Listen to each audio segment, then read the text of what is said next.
मुजाहिद बरेलवी साहब, सर एक जानिब तो मुलाकातों के हवाले से कमरजमान कायरा साहब कह रहे थे कि मुलाकात का तो कोई ऐसा चीज़ ही नहीं है, ना ही इस मुलाकात के हवाले से कोई बातचीत है, मीडिया को शेयर की गई। लेकिन मुलाकातों का जो डिनाई एक जानिब किया कि दूसरा पीडीएम के सरबराह मौलाना फजलुर रहमान ने मुलाकात के हवाले से कहा कि मनसूबाबंदी से की गई हैं, अचानक ये नहीं है। तो इसका मतलब है कि मुलाकातें तो हुई हैं। मौलाना आपसे और मुझसे शायद ज़्यादा ही अवेयर होंगे इन मुलाकातों से मुताल्लिक। तो सर ये पीडीएम जो है वो मौलाना फजलुर रहमान साहब अब साइड पे हो रहे हैं, कुछ और तय हो रहा है आपको लगता है, या फिर वाकई इलेक्शन के लिए कुछ और प्लानिंग की जा रही? मुझे देखती है कि 12 फैमिली की वजह से मैं तबाक से लंदन होते हुए उस दिन दुबई था, उन दिनों में जब मुबैना तौर पर एक से ज्यादा जरदारी साहब की नवाज शरीफ से मुलाकातें हुई और उनकी क़यादत के करीब कुछ लोगों से बात भी हुई। और एक बात तो ये तय है कि बहरहाल इन मुलाकातों में कोई बहुत जिसे कहते हैं ऐसी हिकमत अमली जिसे कोई कामयाबी का लफ्ज़ दिया जाए तय नहीं हो सकी और नशिस्तन गुफ्तन ही तक महदूद रही। और मैंने पीपल्स पार्टी के जराए वाज़ेह तौर पर कह चुके हैं कि उनके दरमियान कोई ऐसा मायदा मीसाक निगरान केयरटेकर सिलसिले में मसला नहीं हुआ है। तो ये कि मैं ये तो नहीं कहूंगा कि मुलाकातों में जब होती है तो बहुत सारी बातें, लेकिन नतीजा खेज गुफ्तगू उसमें नहीं हुई। दूसरी ये बड़ी हैरत की बात है कि मियां मौलाना साहब को जो बहुत जादीदा सियासतदान हैं, 14 दिन बाद क्यों ख्याल आया कि दुबई में जो मुलाकात नवाज शरीफ की साहब की और जरदारी साहब हुई वो उसमें उन्हें एतमाद में नहीं लिया गया। ये उस वक्त भी कह सकते थे। और उसका सबब ये है कि असल में मौलाना को ये इल्म है कि माशाल्लाह बड़े, मैंने कहा ना, बड़े सीरियस सियासतदान हैं। ना उनका केपी में कोई बेस है, ना उनका बलूचिस्तान में कोई बेस है। अपनी सीट भी वो से भी महरूम हो चुके हैं, चंद नशिस्तें उनके पास हैं। और वो जो इन पार्टियों को साथ रखने का दावा करते हैं, तो दोनों पार्टियां वक्तन वक्तन जरदारी साहब और नवाज शरीफ साहब इन्हें अपने मकासद के लिए मतलब इस्तेमाल करने का तो नहीं कहूंगा, ढाल जरूर बनाते रहे हैं। और जैसे मैंने कहा कि अभी तो सबसे बड़ा सवाल ये है कि खुद मियां नवाज शरीफ वापस आते हैं या नहीं।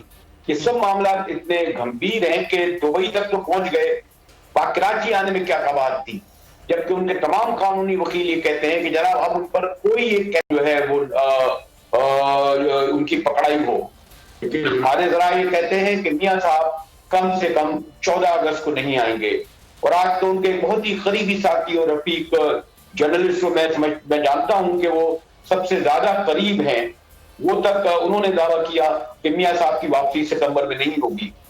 और उसकी एक वजह भी है, मैं चर्चा ये भी बता दूं मुदस्सिर कि क्योंकि मिड सितंबर में चीफ जस्टिस रिटायर्ड हो जाएंगे और उसके बाद वही जो अक्टूबर तक मियां साहब का आने पड़ा है और भी कुछ तब्दीलियां आएंगी।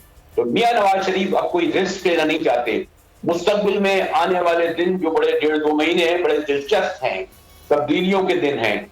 मियां साहब एक से कई बार एस्टेब्लिशमेंट के डसे हुए हैं, तो इसलिए उम्र के इस पहर में, सियासत के इस मरहले में वो तमाम नोक पलक जो कहते हैं उसको देख संवार के उसके बाद ही उनकी वापसी होगी।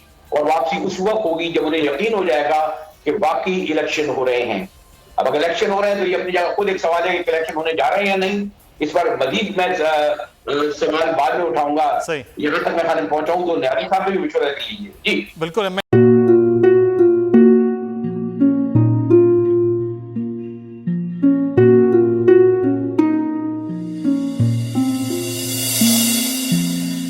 अपना घर यूं छोड़ के आखिर बोल किधर जाएगा।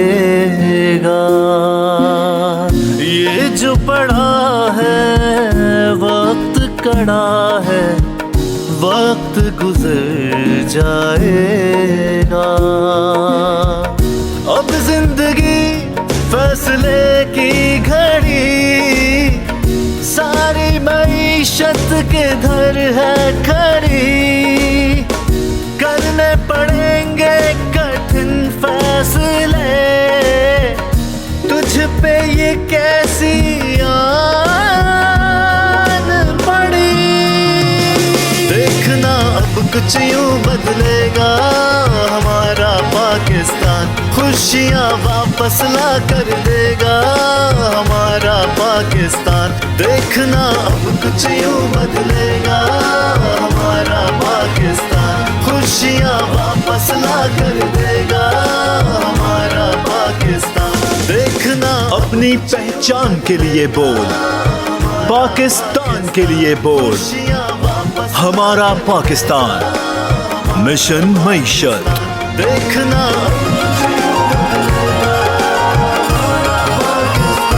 खुशियाँ वापस ला कर देगा हमारा पाकिस्तान।